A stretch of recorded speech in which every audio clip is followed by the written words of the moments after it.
우리 제주축복교회 신년 새벽예배 23년도 1월 20일 금요일 예배를 하나님께 올리겠습니다. 다 같이 기도하시겠습니다. 살아계신 아버지 하나님, 은혜와 사랑을 감사함을 드립니다. 오늘도 새벽 제단을 쌓고 하나님 먼저 의지하고 하루를 출발할 수 있도록 인도해 주셨으니 감사함을 드립니다. 오늘도 아버지 하나님의 귀하신 섭리와 뜻이 우리의 삶 가운데 어떻게 나타날 것인가를 소망하고 기대하며 바라보게 하시고 결국에는 하나님께서 이기실 줄로 믿고 우리의 삶이 승리적인 삶이 될 수 있도록 축복하여 주시옵소서. 존귀하신 예수님 이름 받들어서 간절히 기도 올려옵나이다. 아멘. 오늘 허락해 주시는 말씀은 시편 119편 11절 말씀이 되겠습니다. 시편 119편 11절 말씀. 다 같이 한 목소리로 시작. 내가 주께 범죄치 아니하려 하여 주의 말씀을 내 마음에 두었나이다. 아멘. 오늘 시편 119편 11절 말씀을 통해서 하나님의 말씀을 마음에 두는 자로 살아가라. 하나님의 말씀을 마음에 두는 자로 살아가라 라고 하는 제목으로 함께 은혜를 나누겠습니다. 베드로전서 1장 24절에서 25절 말씀 보니까 모든 육체는 풀과 같고 그 모든 영광이 풀의 꽃과 같다. 풀은 마르고 꽃은 떨어지되 오직 주의 말씀은 세세토록 있도다 라고 말씀하고 있습니다. 말씀은 영원 무궁한 것이죠. 그래서 하나님의 말씀을 마음에 둔다는 것은 매우 중요한 의미를 가지고 있어요. 하나님이 이 말씀 속에 계심으로 이 말씀은 무너질 수가 없습니다. 이 말씀은 피의 강을 통해서 우리에게 온 것이기 때문이죠. 모든 페이지마다 순교자의 피로 물들어 있습니다. 이 성경 말씀을 믿음으로 받는 자는 구원을 받죠. 이 말씀을 지키는 자는 복을 받습니다. 그리고 이 말씀을 받아들인 나라는 강대한 나라가 되는 것을 볼 수가 있습니다. 본론적으로 하나님의 말씀을 마음에 두는 자로 산다는 것은 무엇입니까? 바로 새 생명의 말씀을 마음에 가득 채워서 믿음의 도를 위해서 힘써 싸우는 자로 살아가야 한다. 유다서 1장 3절에서 5절 말씀이 우리에게 증거하고 있습니다. 교회에 가만히 들어온 옛적부터 심판의 대상자들이 있습니다. 그들은 경건치 않습니다. 하고 싶은 대로 해요. 살고 싶은 대로 삽니다. 그게 목회자가 되었든 장로가 되었든 권사가 되었든 집사가 되었든 일반 성도가 되었든 상관없이 자기가 즐기고 싶은 세상을 추구하며 살아간다는 겁니다. 그래서 그들이 교회에 들어와서 어떤 일을 합니까? 경건치 않은 일들을 하는 겁니다. 그래서 하나님의 은혜를 도리어 새벽거리로 만들어요. 우스갯소리로 만들어 버립니다. 더 나아가서 홀로 하나이신 우리 주 예수 그리스도를 부인하는 자들이다 라고 성경은 말씀하고 있습니다. 하나님께 구원을 입은 자들, 그 은혜를 입은 자들은 어떻게 살아가야 합니까? 유다서 1장 3절에서 5절 말씀을 보니까 뜻을 위해서 힘차게 싸워야 한다. 뜻이 분명하면 싸우는 겁니다. 뜻이 아닌 것을 어떻게 수용합니까? 그래서 신앙에는 중립이 없어요. 중립이란 말이요, 듣기에 참 좋은 말이에요. 난 이쪽도 수용하고 저쪽도 수용하겠다. 그런데 부정적으로 보면요, 이기는 편이 내 편이에요. 어떻게 신앙생활에서 중립이 있을 수 있습니까? 믿음의 세계는 분명한 정답이 있는 겁니다. 그리고 그 정답은 정직으로부터 오는 거예요.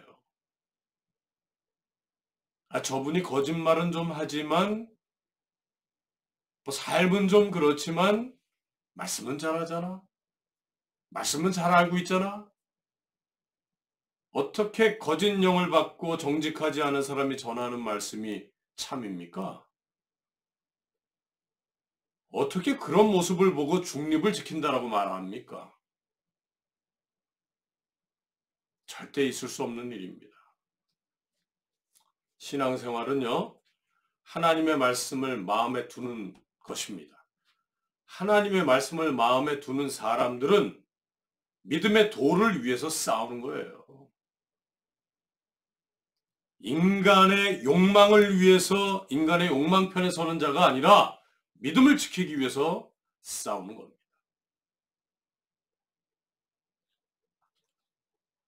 그리고 이 하나님의 말씀을 마음에 두는 사람은 세상과 자신을 위해서 썼던 힘과 노력을 주님을 위해서 새롭고 활기차게 사용해야 합니다. 내가 어떻게 하면 좀 더 나아질 수 있을까? 내가 어떻게 하면 성공할 수 있을까? 나의 미래가 어떻게 해야지 보장받을 수 있을까? 이런 세속적인 사상과 이념을 가지고 살아간다면 정말 하나님의 말씀을 품은 사람은 그 과거의 나의 삶을 버립니다. 그리고 오로지 주님을 위해서, 단 한 분을 위해서 자신의 삶을 드리는, 그래서 그것이 너무나도 기분이 좋아서 활기차게 살아가는 존재다 라고 말씀하고 있습니다. 고린도후서 5장 17절에서 20절 말씀이 증거하고 있는 거예요. 성도는 그리스도 안에 있어서 새로운 피조물입니다. 이 모든 것이 하나님의 은혜예요. 하나님의 은혜로 말미암아 하나님은 당신과 우리를 화목하게 하셨다고요. 그리고 각자에게도 하나님과 화목해 하는 직분과 또 하나님과 화목해 하는 말씀을 우리에게 맡기셨다. 성경은 말씀하고 있습니다. 말씀을 맡은 자예요. 말씀을 맡은 자가 하나님과 화목하는 일에 주목해야죠. 왜 사람의 일에 주목합니까? 왜 사람의 말에 흔들립니까?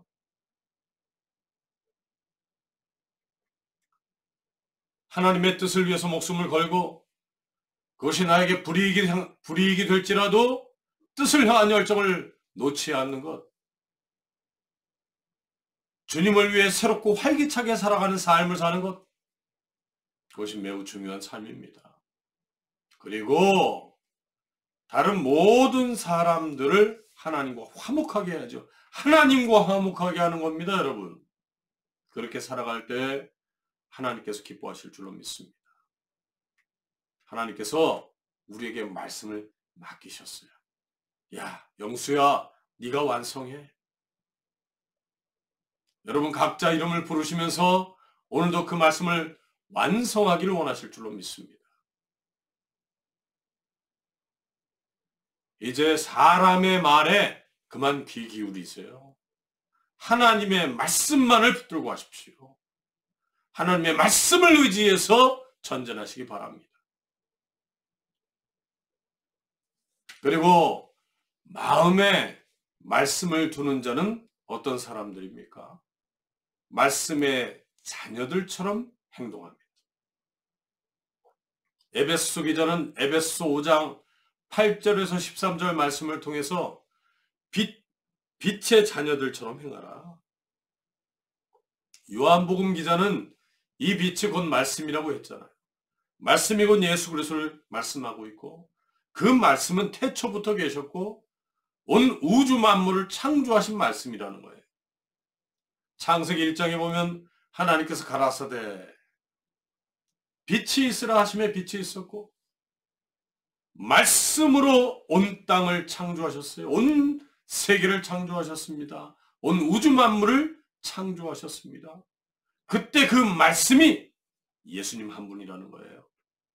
그 예수님이 인류를 대신해서 십자가에 죽으시기 위하여 온 인류의 죄를 사하시기 위해서 빛으로 오셨다. 어둠에 살고 있는 모든 인생들에게, 어두움 가운데 있는 교회에게, 어두움 가운데 있는 가정에게, 어두움 가운데 있는 직장과 사업체에게 빛으로 찾아오셨습니다. 이 빛이 있는 곳에는 무질서가 없어요. 모든 것이 질서로 회복되는 겁니다. 바르게 사는 거예요. 반드시 질서가 회복된 곳에는 정의가 승리하고 말씀이 승리할 것입니다. 말씀의 자녀들처럼, 빛의 자녀들처럼 행해야 된다. 말씀의 열매는 모든 착함과 의로움과 진실함에 있다. 우리 아버지 하나님께서 기뻐하실 일이 무엇입니까? 스스로를 시험해 봐야 돼요. 스스로 묵상해야 됩니다. 조용히 자신과 하나님의 1:1의 관계 속에서 묵상해서 답을 얻어야 돼요. 자신을 시험하여 보아라. 그래서 성경에 보니까 아까도 제가 말씀드렸죠. 에베소 5장 8절에서 13절 말씀 보니까 어두움을 책망하는 사역을 완성하게 된다면 책망받는 모든 것이 빛으로 나타난다. 그러니까 잘못된 게 있으면 잘못했다고 얘기하라는 거예요. 그래야지 그게 나중에 빛이 된다는 거예요. 어둠을 책망하는 사역을 완성하게 된다면 책망받는 모든 것이 빛으로 나타납니다. 이 빛은 말씀이에요. 말씀을 품었으니까 말씀으로 나타날 수밖에 없죠. 결론 맺겠습니다. 우리가 하나님의 말씀을 마음에 두는 것은 각자의 삶에서 주께 범죄치 않게 하기 위함이라고 오늘 성경 말씀하고 있어요.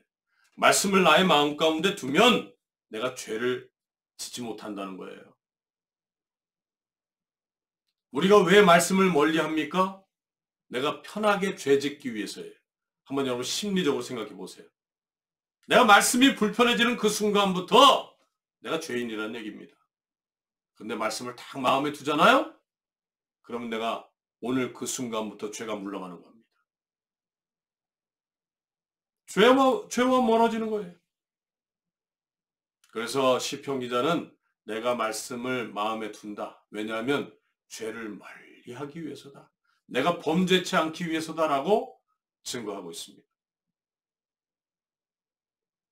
하나님의 말씀, 새 생명의 말씀을 마음에 두어야 합니다. 그리고 하나님의 도를 위해서 싸워야 합니다. 그리고 주님을 위해서 활기차게 힘과 노력을 사용해야 합니다. 더 나아가서 말씀의 자녀, 빛의 자녀들처럼 행동하는 자로 살아가야 합니다. 오늘도 하나님의 말씀을 마음에 둘 때 죄사함이 우리의 삶 가운데서 나타날 줄로 믿습니다. 범죄함이 없을 줄로 믿습니다. 그런 마음으로 다시 한번 열정을 가지고 하나님의 말씀에 주목하여 그 말씀의 뜻에 합당한 믿음의 삶을 사시기를 주님의 이름으로 축원드리겠습니다. 아멘. 기도하시겠습니다. 살아계신 아버지 하나님, 은혜와 사랑을 감사함을 드립니다. 오늘도 허락해 주신 귀한 한날을 통해서 아버지 하나님, 오늘도 부족한 종을 통하여 증거하신 말씀이 생명력이 될 줄로 믿습니다. 그 생명력을 바라보면서 믿음으로 전진하며 진보를 나타낼 수 있도록 말씀을 마음에 두는 믿음의 사람들이 될 수 있도록 역사하여 주시옵소서. 존귀하신 예수님 이름 받들어서 간절히 기도 올리옵나이다. 아멘. 다 같이 오늘 또 우리 함께 기도하기를 원합니다. 나라와 한민족을 위해서 기도해 주시기 바랍니다. 각자 교회를 위해서 기도해 주시기 바랍니다. 교회 어둠이 틈타지 않아야 되죠? 교회가 말씀으로 하나 되어야 됩니다. 말씀은요, 선한 것이 나지 악한 것이 나지 않아요. 인간의 욕망이 넘치지 않습니다. 그렇게 기도해 주시고, 제주축복교회가 이사를 합니다. 이전 예배를 드리는데 2월 5일날 이전 예배 드리기 전에 지금 인테리어하고 공사하고 있어요. 많이 힘들고 어렵지만 더 크게 축복하여 주실 줄로 믿고 우리가 나아갑니다. 그런 믿음으로 우리의 삶을 다시 한번 조명하고 화답할 수 있도록 여러분 기도해 주시길 바라고, 또 나아가서 오늘도 우리 각자 가지고 나오신 기도의 제목 놓고 믿음으로 기도하실 때 하나님께서 응답하여 주실 줄로 믿습니다. 제주 축복교회를 위해서 기도해 주시는 분들, 물질로도 도와주실 분들 꼭 부탁을 드리겠습니다. 큰 힘이 됩니다. 한 분 한 분 놓고 우리 제주 축복의 성도님들 기도하겠습니다. 그렇게 도와주시면 감사하겠습니다. 자, 다 같이 두 손 높이 들고 아멘 할렐루야, 아멘 할렐루야, 아멘 할렐루야.